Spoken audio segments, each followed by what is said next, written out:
अस्सलाम वालेकुम सामीन, आपको इब्राहिम सनाई यूट्यूब चैनल पर खुशामदीद कहते हैं। आज हम आपको बियरसा के तस्वीर और तारीख़ के हवाले से मुख्तसरन गुफ्तगू करेंगे। बियरसा स्कर्दू से 20 से 30 किलोमीटर के फासले पर जुनूब में 4114 और 13,492 फुट सतह समंदर से बुलंदी पर वाक़ा है। देवसाई में जंगली हयात के लिए देवसाई जन्नत है। इसी तरीके से इंसानों के लिए भी बिलखुसूस बरसग़ीर हिंद में जो इंसान रहते हैं उनके लिए देवसाई एक वाटरशेड एरिया है। यहाँ से बरसग़ीर हिंद बिलखुसूस स्कर्दू अस्तूर और इसके मलहक़ा इलाक़ों के लिए पीने के पानी का ज़रिया और उनके माल मवेशियों के चराने का ज़रिया यही देवसाई है। और आजकल देवसाई की अहमियत इसलिए भी ज़्यादा बढ़ गया है कि इस वक्त आपकी स्कर्दू रोड और स्कर्दू एयरपोर्ट इंटरनेशनल होने के बाद सयाहों की तादाद बहुत बढ़ गया है। और देवसाई एक मौसम गर्मा में एक ख़ूबसूरत सैरगाह भी है और लोगों के लिए मुशाहिदा और तजुर्बागाह भी है। तो देवसाई से आपको बहुत कुछ सीखने को मिलेंगे, चूँकि देवसाई बायोडाइवर्सिटी के हवाले से भी इंतहाई ज़बरदस्त जगह है। जो लोग अपने रिसर्च करना चाहते हैं, जानना चाहते हैं, तो देवसाई एक लिविंग लेबॉर्ट्री है। आप तशरीफ़ लाइए, देवसाई को न सिर्फ सयाहत करें बल्कि आप रिसर्च भी करें। मैं आपको एक और याद भी दिलाऊं कि देवसाई के जुनूब में एक ऐसा इलाक़ा है जिसको शिंगो शिगर कहते हैं। जब ये इलाक़ा समंदर के तह था, टीथे समंदर के तह था, उसमें जो आबी हयात थे उनकी फसल भी देवसाई के जुनूब की तरफ आपको मिलते हैं। तो आइए आप देवसाई को का सैर करें। लेकिन मैं देवसाई की सर सयाहत से हट कर आपको देवसाई के बारे में कुछ तारीख़ बताना चाहता हूँ। वो तारीख़ ये है कि 752 ईस्वी में हिंदुस्तान का जो करकोटा ख़ानदान जो हुक्मरान हुआ करते थे उनके दारुल कश्मीर में था।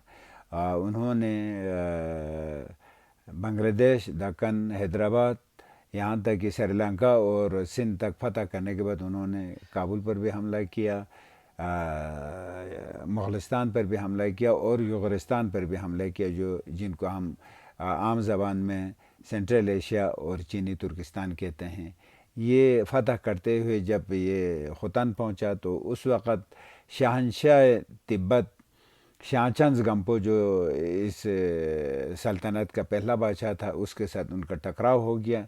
खुतन में उनको शिकस्त हुई और वो खुतन से भागकर बदख्शान चले गए।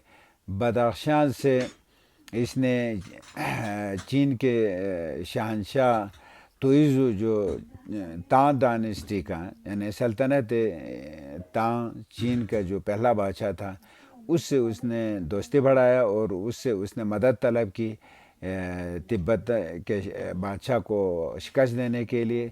तो इस तरीके से वो बदख्शान से तिब्बतन एम्पायर के ऊपर हमला करने के लिए और ख़ुद थके हारे थे, 12 सालों से सेंट्रल एशिया में था। तो ये वहाँ से ये दरकुत और आपको ब्रोगल के पास से ये गिलगित पहुँचे। गिलगित में भी तिब्बतन एम्पायर के साथ इनके फ़ौजियों के साथ ख़ास तौर पर उस ज़माने में जो ट्रुप्स था उनका नाम ज़ांज़ो ट्रुप कहते थे, उनके साथ इनका टकराव हुआ जो वो उसको सह न सका और फिर वो गिलगित से हसोर की तरफ निकला, जिसे आजकल हम अस्तोर कहते हैं। अस्तोर से ये कश्मीर जाना चाहता थे बरास्ता देवसाई। तो वो जब देवसाई को उन्होंने जो मुकम्मल तारीख़ कश्मीर में मोहम्मद दीन फ़ोर ने कहा है कि देवसाई को उस ज़माने में कोह अरबाइक कहते थे। बाद में उसने ये भी अपने किताब में लिखा है कोह अरबाइक को देव सुवी कहा है।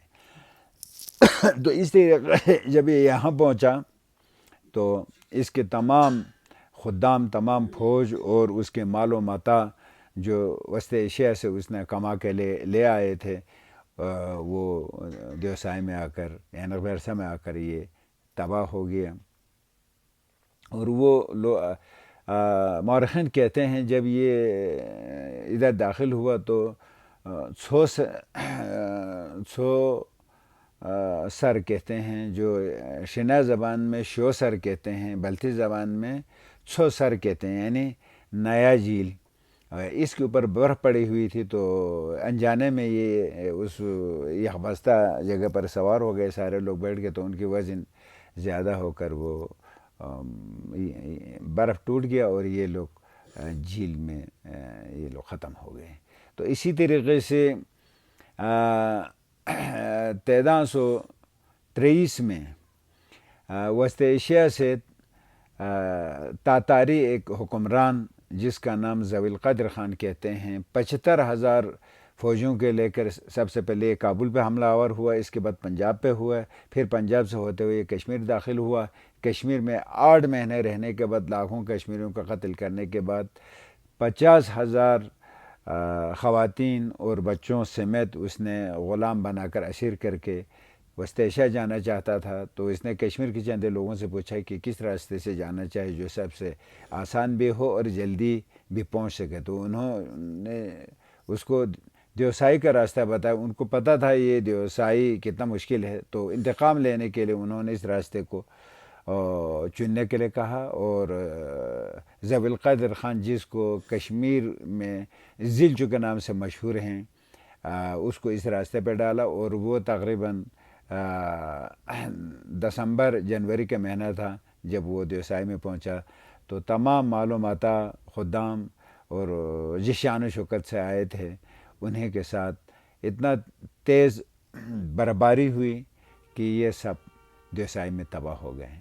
اسی طریقے سے تیسرا واقعہ جو راجہ شیگر نے اپنے داماد راجہ اسکردو کو دعوت دے کر بلایا، اور یہ جولائی تقریباً مہینہ تھا، جب وہ کشتی پہ سوار ہو گیا اور دریا کے بیچ میں پہنچا تو کشتی بانوں نے کشتی کو کنارے لگانے کے بجائے دریا میں گھمانا شروع کیا۔ تو رانی دیکھ رہی تھی، اس کو اندازہ ہوا کہ راجہ کو یہ لوگ دریا برد کر رہے ہیں، تو اس نے فوراً اپنے معتمد خاص 2 وزراء کو کے حوالے، اپنے کمسن شہزادے کو اس کے حوالے کیا، اور وہ دیوسائی کے راستے سے کشمیر کی طرف روانہ کیا۔ جب اندازاً بیارسائی یعنی دیوسائی پہنچنے والے تھے تو موسم خراب ہو گیا، تو رانی نے اپنے محل میں قبلہ رو ہو کر اس نے دعائیہ چند کلمات پڑھی، اس کو ہم عرف عام میں ہم اڑگیانخلو کہتے ہیں۔ ہم ہر کسی چیز کو قدیم زمانے میں حمد نعت سب کو ہم اڑگیانخلو کہتے تھے، تو وہ اڑگیانخلو مشہور ہے بیارسا بیارچوں کے نام سے۔ یہ آج کل یہ جو اڑگیانخلو ہے وہ دستیاب نہیں ہیں، لیکن نثر میں اس کے پورے واقعات آپ تک پہنچ سکتے ہیں۔ اسی طریقے سے چوتھا واقعہ بومرم کا ہے۔ یہ کسی بیرونی کوئی طاقت نے یہاں آ کر اس کو اسیر کر کے لے گیا۔ دیوسائی پہنچی تو اس نے دعا کی صدق دل سے، یا اللہ مجھے دشمنوں کے ہاتھوں سے اسیر ہونے نہ دیں، یا مجھے ادھر ختم میرے جان لے لیں، یا پھر مجھے کسی نئے طریقے سے واپس کریں۔ تو اس کی دعا قبول ہو گئی، اور وہ وہاں پر پتھر بن گئے، جس کو بلتی میں اردود کہتے ہیں۔ اردود لفظ ایک ایسا اصطلاح ہے، اس کے اوپر ایک پوری کتاب لکھیں تو کم ہے، تو وہ اردود بن گئے۔ یہ جو واقعہ ہے یہ بھی ایک اڑگیانخلو کی شکل میں ہے۔ اس وقت ریڈیو پاکستان اور بہت سارے لوگوں کے پاس یہ واقعہ رزمیہ انداز میں موجود ہیں، آپ سن سکتے ہیں۔ تو یہیں ہم اپنے پروگرام کو ختم کرتے ہیں۔